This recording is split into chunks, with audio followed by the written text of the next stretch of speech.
माघ महात्म्य 17वां अध्याय। अप्सरा कहने लगी कि हे राक्षस। वह ब्राह्मण कहने लगा कि इंद्र इस प्रकार अपनी अमरावती पुरी को गया। सो हे कल्याणी, तुम भी देवताओं से सेवा किए जाने वाले प्रयाग में माघ मास में स्नान करने से निष्पाप होकर स्वर्ग में जाओगी। सो मैंने उस ब्राह्मण के यह वचन सुनकर उसके पैरों में पड़कर प्रणाम किया और घर में आकर सब भाई बांधव, नौकर चाकर धनादिक त्याग कर शरीर को नष्ट होने वाली वस्तु समझकर घर से निकली और माघ में गंगा यमुना के संगम पर जाकर स्नान किया।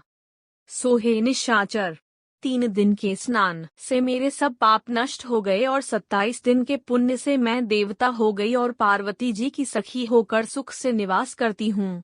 इसलिए मैं प्रयाग के महात्म्य को याद करके सब देवताओं के सहित माघ में प्रयाग स्नान करती हूँ। सो मैंने अपना यह सब वृत्तांत तुमसे कहा। तुम भी इस योनि में पड़ने और कुरूप होने का सब कारण कहो। तुम्हारी दाढ़ी और मूछें बहुत बड़ी बड़ी हो गई हैं और पार्वती की गुफा में वास करते हो। निशाचर कहने लगा कि हे भद्रे, सज्जनों से गुप्त बात कहने में भी कोई हानि नहीं होती। मुझको अब कोई संशय नहीं रहा कि मेरा उद्धार तुमसे ही होगा। सो मैं अपना सब वृत्तांत तुमसे कहता हूँ। मैं काशी में वेदों का ज्ञाता था और बड़े उच्च कुल के ब्राह्मण के घर में जन्म लिया था। मैंने राजा, पापी, शूद्र तथा वैश्यों से अनेक प्रकार के दान लिए। मैंने दान लेने में चांडाल को भी नहीं छोड़ा। उस जन्म में मैंने कोई भी धर्म नहीं किया। वहीं पर ही मृत्यु को प्राप्त हो गया। तीर्थ स्थान पर मरने के कारण नरक में नहीं गया। पहले 2 बार गिद्ध योनि में, 3 बार व्याघ्र योनि में, 2 बार सर्प योनि में, 1 बार उल्लू की योनि में और अब 10वीं बार राक्षस हुआ हूँ और सैकड़ों वर्षों से इसी योनि में हूँ। इस स्थान को 3 योजन तक मैंने जंतुहीन कर दिया है। बिना अपराध के बहुत से प्राणियों को मैंने नष्ट किया। इस कारण मेरा मन अत्यंत दुखी है।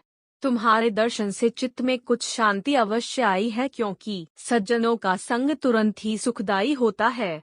मैंने अपने दुख के कारण आपसे कहे और सज्जन लोग सदैव दूसरे के दुखों से दुखी होते हैं। अब यह बताओ कि इस दुख रूपी समुद्र को कैसे पार कर सकता हूँ। क्या क्षीर सागर हंस को ही दूध देता है, बगुले को नहीं देता? दत्तात्रेय जी कहने लगे कि इस प्रकार उसके वचन सुनकर कांचन मालिनी कहने लगी कि हे राक्षस, मैं अवश्य तुम्हारा कल्याण करूंगी। मैंने दृढ़ प्रतिज्ञा की है कि तुम्हारी मुक्ति के लिए प्रयत्न करूंगी। मैंने बहुत बार प्रयाग में स्नान किया है। वेद जानने वाले ऋषियों ने दुखी को दान देने की प्रशंसा की है। समुद्र में जल बरसने से क्या लाभ? प्रयाग में स्नान करने का 1 बार का फल मैं तुझे देती हूँ। उसी से तुमको स्वर्ग की प्राप्ति होगी। उसके फल का अनुभव मैं कर चुकी हूँ। तब उस अप्सरा ने अपने गीले वस्त्र का जल निचोड़कर जल को हाथ में लेकर माघ स्नान के फल को उस राक्षस को अर्पण किया। उसी समय पुण्य प्राप्त वह राक्षसी शरीर को छोड़कर तेजमय सूर्य के सदृश देवता रूप हो गया। आकाश में विमान पर चढ़कर अपनी कांति से चारों दिशाओं को प्रकाशित करता हुआ शोभायमान हुआ और कहने लगा कि ईश्वर ही जानता है तुमने कितना उपकार मुझ पर किया है। अब भी कृपया कुछ शिक्षा दो जिससे मैं कभी पाप न करूं। अब मैं तुम्हारी आज्ञा पाकर स्वर्ग में जाऊंगा। तब कांचन मालिनी ने कहा कि सदैव धर्म की सेवा करो, कामरूपी शत्रु को जीतो, दूसरे के गुण तथा दोषों का वर्णन मत करो, शिव और वासुदेव का पूजन करो, इस देह का मोह मत करो, पत्नी, पुत्र, धनादि की ममता त्यागो, सत्य बोलो, वैराग्य भाव धारण कर योगी बनो। मैंने तुमसे यह धर्म के लक्षण कहे। अब तुम देवता रूप होकर शीघ्र ही स्वर्ग को जाओ।